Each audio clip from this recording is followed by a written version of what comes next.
Osmanlı'nın ruhunu yansıtan, secdeyle yoğrulan, yıllarca ezan ve dua ile ayakta duran, Bursa'mızın dünyaya açılan manevi penceresi olan ve duaların kabul edildiği 5 mekandan birisi dediğimiz Bursa Ulu Camimizin halılarını yeniliyoruz, doğrudur.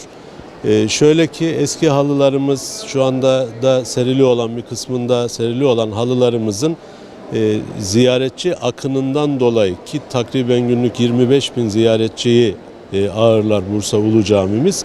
Bundan dolayı halının birazcık döngüsü, biraz da açık oluşundan dolayı açık renk biliyorsunuz en ufak bir su izini bile belli ediyor.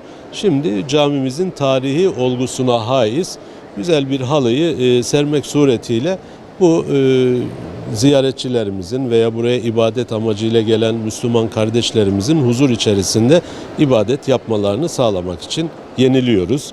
Tabii bu yenileme aşamasında bizlere maddi ve manevi desteğini sonuna kadar esirgemeyip yapan Ebu Bekir Tivnikli Eksim Holding Yönetim Kurulu Başkanımıza teşekkür ediyorum. Yine bununla birlikte Bursa Valimiz Sayın Erol Ay Yıldız Bey'e, Bursa İl Müftümüz Sayın Yavuz Karabayır Beyefendi'ye, İlçe Müftümüz Mehmet Uzun Beyefendi'ye ama özellikle bir teşekkür etmemiz gereken birisi de var ki bu halıları bu şekliyle imal edip Bursa'mıza ulaştıran Demirci'de bulunan Özkul Halı ailesine şükranlarımı arz ediyorum.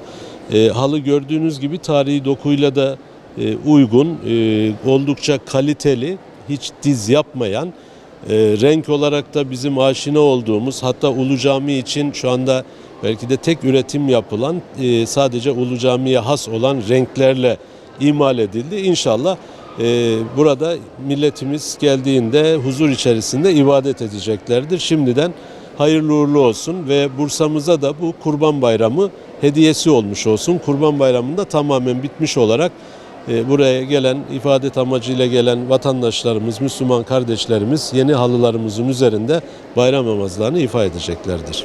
Toplam 3150 metrekare camimizin alanı, 3150 metrekare halı imal edildi.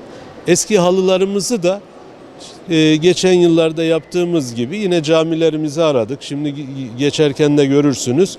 İhtiyacı olan camilerimize gönderiyoruz. Bu halılarımız da o camilerimizde tekraren kullanılacak.